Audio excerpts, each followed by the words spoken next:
가수 중에 정미조라는 분이 있습니다. 1970년대 활동하던 분이었는데 이분이 한참 인기 절정에 있을 때 가수 생활을 은퇴하고 프랑스로 유학을 떠나죠. 원래가 미술 전공이라 그 공부를 계속 하려는 거였는데요. 이분이 한국을 떠난 지 십수년 만에 귀국해서 대학에서 학생들을 가르치게 됐어요. 바로 그 즈음에 가수가 아닌 미대 교수로서 인터뷰를 한 장면을 봤는데 사소한 얘기 한 토막에 귀가 솔깃한 적이 있어요. 이분이 수업 시간에 학생들한테 이제 수채화를 그리게 했대요. 다들 열심히들 한 것까지는 좋았는데 끝나고 나가는 학생들의 어떤 모습을 보고 모두 불러 세웠다는 거예요. 수채화니까 그 당연히 물감 짜놓는 조색판, 게 팔레트라 그러죠. 그게 다 있을 거 아니에요. 그걸 깨끗이 씻어내고 가라 그랬다는 거예요. 다들 자기가 썼던 팔레트를 그대로 두고 가려고 했나 보죠. 다시 쓸 거니까 그랬을 텐데 자기 경험상 몇 가지 이유 때문에 학생들한테 그렇게 시켰다는 거예요. 그러면서 자기는 선생으로서 대단한 것보다 사소해 보이는 것을 가르치고 싶다 그러더라고요. 참 수십 년 전 얘기지만 지금까지 제 가슴 한켠에 남아 있습니다. 여러분, 사소해 보이는 게 정말 사소한 거기만 할까요? 오늘 그 말씀을 여러분과 나누려고 합니다. 말씀 읽어 드릴게요. 아주 짧은데요. 누가복음 3장 23절 상반절입니다. 예수께서 가르침을 시작하실 때 30세쯤 되시니라. 아멘. 언젠가 제가 신약을 읽어 나가면서 오늘 이 부분에 왔을 때 탁 스치는 생각이 있더라고요. 왜 예수님은 30이 될 때까지 사역을 미루셨을까 하는 거예요. 당시의 여러 상황과 예수님의 능력을 감안하면 30의 나이는 너무 늦게 시작한 거예요. 무엇보다 예수님 당시 사람들의 평균 수명은 44세 정도였다는데 그럼 그렇게 짧게 살다 가는 사람들을 위해서라도 더 일찍 서두르셔야 됐잖아요. 물론 예수님의 어떤 신적인 능력을 생각한다면 뭐 1년으로는 안 되겠어요? 하지만 이 땅에 계시는 동안은 철저히 인간으로 일하셨잖아요. 그렇다면 좀 더 이른 나이에 시작하셨어야 될 것 같은데 왜 30이 될 때까지 사역을 미루셨을까요? 결론부터 말씀드리면 예수님은 우리 사람이 겪는 사소한 것들을 사랑하셨던 것 같아요. 그래서 30 되시기 전까지, 즉 공생애를 시작하시기 전까지 가능한 한 많은 일을 겪어보려고 하신 게 아닐까요? 사람을 좀 더 이해하기 위해서요. 사실 온 인류를 구원하시려는 사명 말고 다른 것들은 다 하찮고 사소한 일들이에요. 안 해도 그만이고 뭐 다른 사람을 시켜도 충분해요. 우리는 사소한 것에 목숨을 건다 뭐 그런 책도 나와 있는데 어찌 보면 예수님이 꼭 그래 보이는 거예요. 일단 어느 시점에선가 예수님의 환경 자체가 그럴 수밖에 없는 상황이 온 것 같습니다. 성령께서는 성경에 꼭 필요한 얘기가 아니면 기록하지 않도록 하세요. 근데 아무리 그렇다 그래도 예수님의 아버지 얘기는 너무 다루지를 않고 있어요. 어머니 마리아 얘기는 빈번하게 하면서 아버지 요셉 얘기는 갑자기 끊긴단 말이에요. 그걸 보면서 추측하기를 아버지 요셉이 좀 일찍 돌아가시지 않았나. 그래서 장남이신 예수님이 동생들 장성할 때까지, 그래서 그 동생들이 일을 할 수 있을 때까지 어머니와 동생들을 부양하신 게 아닌가, 그런 생각이 드는 거예요. 이게 사실인지 아닌지는 성경이 가르쳐 주지 않기 때문에 알 수 없어요. 하지만 예수님이 30세 될 때까지 하신 일 중에 몇 가지는 분명합니다.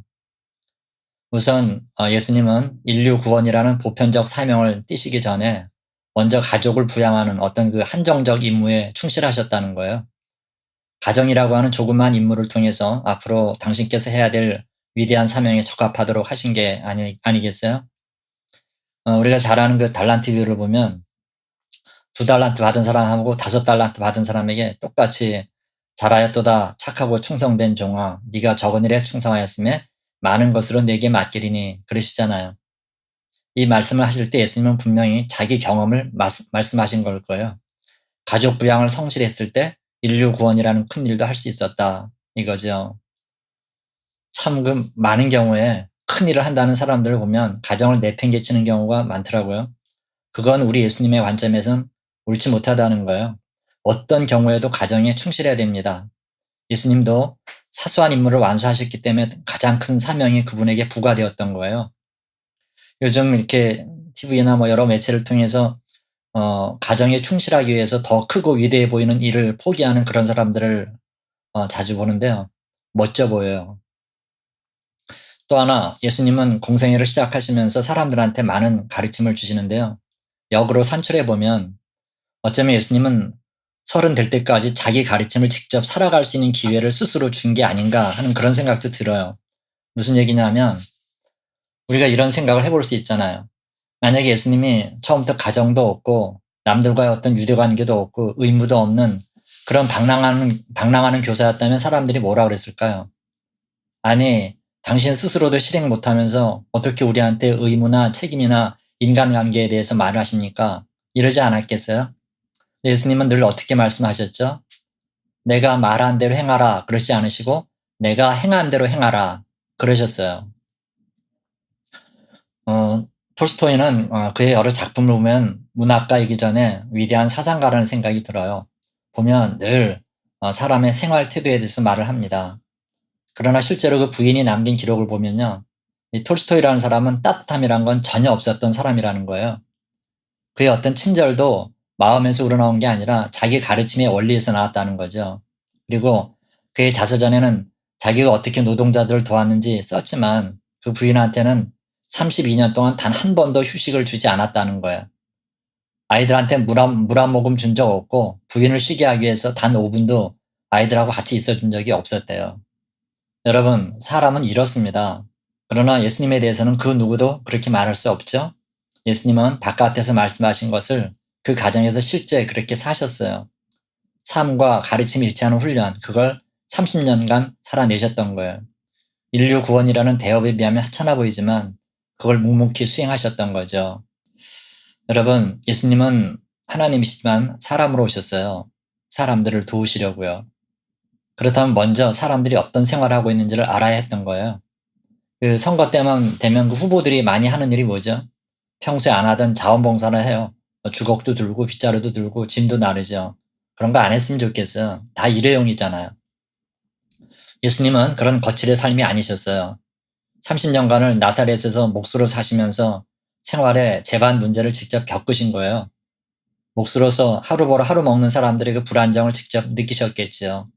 때로는 못된 근성을 가진 고객들도 접하셨을 거고 외상값을 갚지 않으려는 사람, 말도 안 되는 걸로 트집 잡는 진상 손님 등등 인간 세상에서 일어날 수 있는 사소한 일들을 다 경험하신 거예요. 말하자면 지금 저와 여러분이 겪고 있는 인생의 모든 문제를 예수님 역시도 겪으셨다는 거죠. 그렇게 30년을 사셨다면 우리 문제 가운데 예수님이 겪어보지 않은 것은 아무것도 없다고 봐야 됩니다. 그래서 인간을 이해하실 수 있는 거예요. 굶주림, 마음 상함, 작은 기쁨, 희로애락, 오욕칠정 다 아신다는 거죠. 그래서 위로가 되는 겁니다.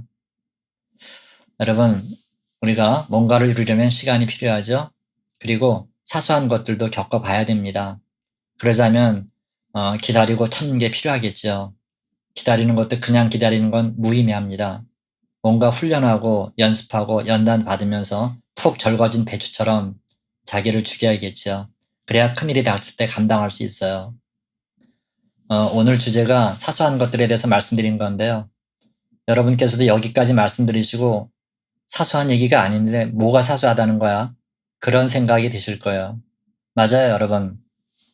예수님이 궁극적으로 완성하셔야 될 인류 구원이라는 과업에 비하면 다른 것들은 아주 사소하다 말씀드린 건데 실상은 그 사소한 게 결코 사소하지만은 않은 것 같아요. 그 사소한 일마저도 우리 주님은 성실하게 수행하셨다. 그게 오늘 주제의 본질인 것 같네요. 여러분, 정미조 교수는 왜 자기 학생들한테 파레트를 빨게 했을까요? 그 사소한 일을 하면서 자기가 그렸던 그림에 대해 생각해 보라고 했던 건 아닐까요? 못 그린 그림은 그 팔레트와 함께 씻어 내보내라고 했던 게 아니겠어요? 그리고 다음 시간에 백지 상태에서 자기가 원하는 물감을 짜고 다시 새롭게 시작해 보라는 그런 의도가 아닐까요? 이 쓰던 팔레트를 씻어내고 가라는 얘기 가운데도 이렇게 많은 얘기들이 숨어 있는 거 보면 우리들의 어떤 사소한 일상 가운데도 정말 숨은 얘기가 많겠죠. 여러분, 사소해 보이는 게 사소한 건 아니에요. 어쩌면 그게 시작이고 큰 일의 씨앗일 수 있어요.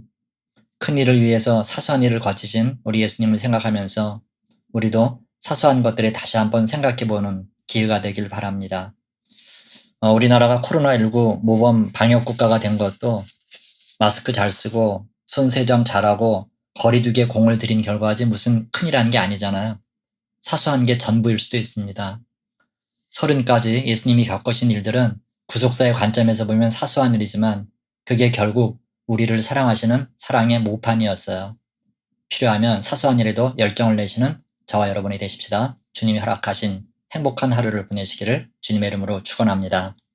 아멘. 기도하겠습니다. 하나님 아버지 감사합니다. 사소해 보이는 일 중에는 결코 사소하지 않은 일이 있다는 거 알게 해주셔서 고맙습니다. 십자가를 통한 구원 이전에 30년이라는 시간이 있었고 그때까지 주님이 하신 일이 사소한 일인 것을 돌아보면서 우리 역시 사소해 보이는 일에 열심 내게 도와주옵소서. 주님, 특별히 그 사소한 일뿐 아니라 사소해 보이는 사람과 사소해 보이는 시간과 사소해 보이는 생각까지 주님께서 주관해 주셔서 그 모든 걸 통해서 보다 귀한 주님의 일에 쓰임받는 밑거름이 되게 주옵소서. 오늘 하루도 주님께 의탁하오며 예수님의 이름으로 감사하며 기도하옵나이다. 아멘.